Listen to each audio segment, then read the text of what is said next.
Որոշման մասին Շատ լավ, հարգելի գործընկերներ, կարծում եմ կենտրոնական ընտրական հանձնաժողովից որևէ իրավական ակնկալիք ունենալը դա ողջամիտ չէ, դա նույնիսկ միամտություն էլ չէ, չգիտեմ։ Այս կառույցը կարծում եմ իրապես որևէ մի իրավական հենք չի ուզում պահել, ցավում եմ շատ։ Ինչևէ, Դավիթ Ղազենյանի դեպքում երկու միջնորդություններ ներկայացվել, երկուսն էլ բավարարել են, որ տեղեկացնեմ ձեզ, որևէ մի տվյալ չի եղել, նման միջնորդություն տևական ժամանակ չէի հանդիպել, շուրջ 12-13 օր, բացառապես ազատության մեջ գտնվող անձը, ում վերաբերյալ քրեական վարույթի գրեթե բոլոր տվյալները, արդեն կարող եմ դա էլ պնդել, հանրային հասանելիություն ունեին հենց հակակոռուպցիոն կոմիտեի կողմից հրապարակումը կատարելու միջոցով, բայց կենտրոնական ընտրական հանձնաժողովը գտնում է, որ պետք է բավարարել ազատության սահմանափակման վերաբերյալ միջնորդությունը, արդեն իհարկե դատարանը քննության առարկա կդարձնի այս հարցը։ Երկու միջնորդություններն էլ բավարարել։ Այո, երկու միջնորդություններ, քրեական հետապնդում հարուցելուն համաձայնություն տալ, մի հետաքրքիր հանգամանք էլ ասեմ ձեզ։ Խորին արգանքով ցանկացած աշխատանքին, բայց այո, զուտ ուղղակի որ աշխատանքը ընդգծեցիք, դրա համար ուզեցա նշել, մի հետաքրքիր հանգամանք էլ նշեմ, ձեզանից որևէ մեկը կարծես դրանից տեղեկացված չէր, մեղադրանքը վերաբերում է նախապատրաստությանը։ Այո, նախապատրաստություն։ Չգիտեմ, անկեղծորեն չգիտեմ ինչնա, որովհետև մեղադրանքից ընդհանրապես դա հասկանալի չէ, բայց ստացվում է մեղադրանքը նախապատրաստության մասին է, մեղադրանքի բովանդակությունը բացառապես կարելի է համարել քաղաքական նպատակ ունի,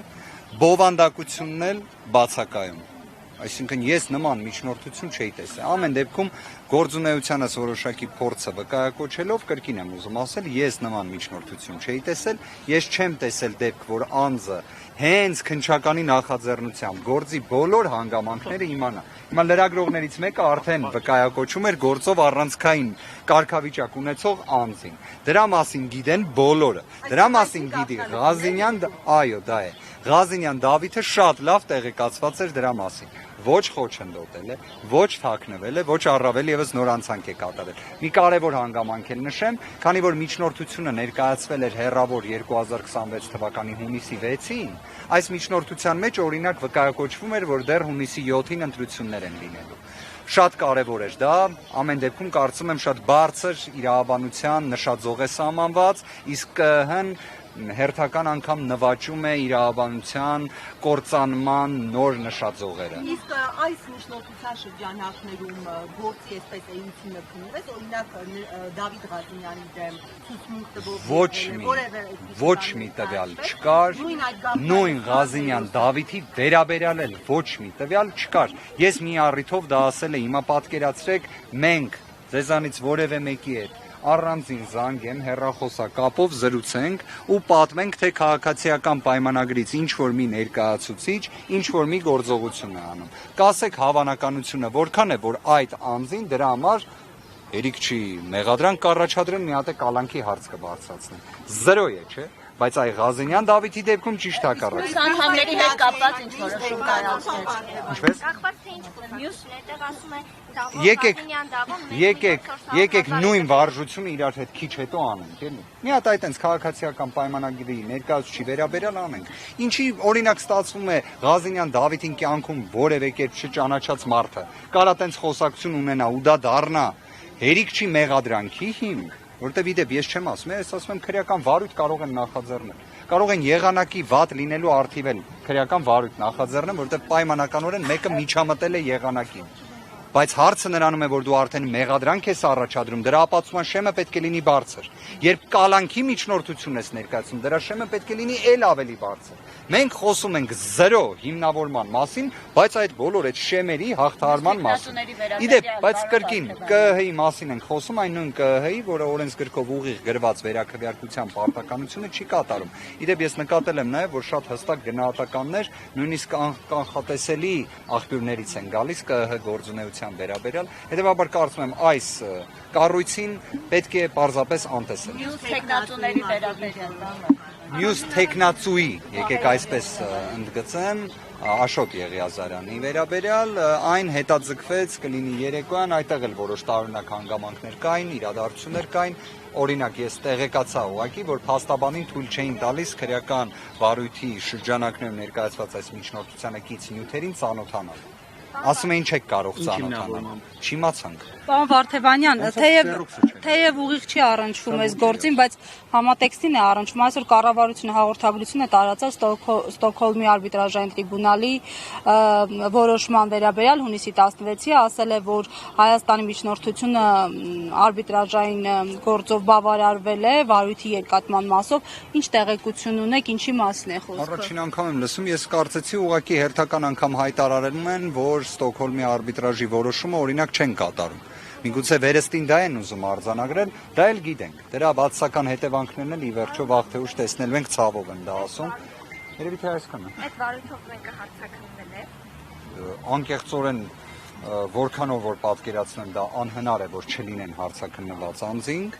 Դրա շրջանակներում կան նաև ինտենսիվ խափանման միջոց կիրառված անձինք, բայց ոչ կալանքի տեսքով։ Կարծես մեկ անձի նկատմամբ միգուցե,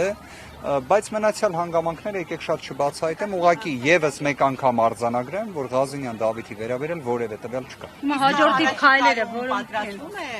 իրավապահ մարմինները պատրաստվում են դիմել դատարան։ Ես համոզված եմ, որ հենց այս պահին էլ հիմա Ղազենյան Դավիթին երևի ձերբակալելու որոշում պետք է կայացվելուց լինի, կալանքի ներկայացնելու նպատակով մի գաղտնիք էլ բացահայտեմ, Ղազենյան Դավիթը դուրս էր եկել կենտրոնական ընտրական անձնաժողովի նիստի ընթացքում հենց դիրքորոշումը շատ հստակ ներկայացրել, իդեպ ձեր հարցերի վերաբերյալ դուք կխնդրեմ հնարավորության դեպքում միանայիք մեր դիրքորոշմանը, որ դռնբացության կարգով քննվեր այս նիստը։ Մենք քանիցս դա խնդրեցինք։ Դե ախր ճիշտ հասկացեք, իրենք էլ են մարդ ԿՀ անդամները եւ իրենք էլ են գիտակցում իրենց կողմից իրավաբանության ոչնչացումը, հնարավոր է դրա համար էլ իրենց ավելի հարմար են զգում դռնփակության։ Բայց մեր տեղեկություններով մի հոգի կողմ է եղել, չէ՞, պարոն Վարդևանյան։ Այո, դռնփակության կարգով քննությունը վարչարարության եւ վարչական վարույթի հիմունքների մասին օրենքի տրամաբանությամբ պետք է առաջնային նշանակություն տար հենց անձին, որտեղ հենց ինքը Դավիթը Ղազենյան եկավ եւ ներկայացրեց դիրքորոշում, որ ցանկանում է այն քննվի դռնբաց։ Այդ պարագայում ինչ շահ է հետապնդվում դռնփակության կարգով։ Դուք կարծում եք մեզ թույլ կտային, պարոն Վարդևանյան, այս Ինչպես? դեպքում։ Դուք կարծում եք մեզ թույլ կտային, որ մենք մասնակցեինք, հա։ Եթե դռնբացության կարգով, որովհետև ես հասկանում եմ, որ ձեր հարցադրումների մեջ որոշակի տարակուսանքի տարեր կային կամ առնվազն որոշակի փորձ վստահության կանխավարկածով դիտարկել իրավապահների գործունեությունը, բայց վստահ եղեք իրավաբանություն չկա, ցավով եմ ասում։ Առանց տարածությունքի երկու հարց։ Նախ ԿՀ բոլոր անդամներն են միաբերան մի որոշումները դիրքորոշումը Դռնփակության կարգով հարցի դեպքում մեկ անդամ դեմ քվեարկեց, մյուս հարցերում անխտիր միաձայն։ Ո՞վ է այդ համարձակում։ Նունե Հովանեսյանը, ԿՀ փոխնախագահ։ Մնացյալ հարցերում բոլորը անխտիր միաձայն։ Իսկ մի բան էլ, պարոն Վարդևանյան, այդ հավաքարը ով որ աշխատում է երկու Մակրոին։ Մակրոին համ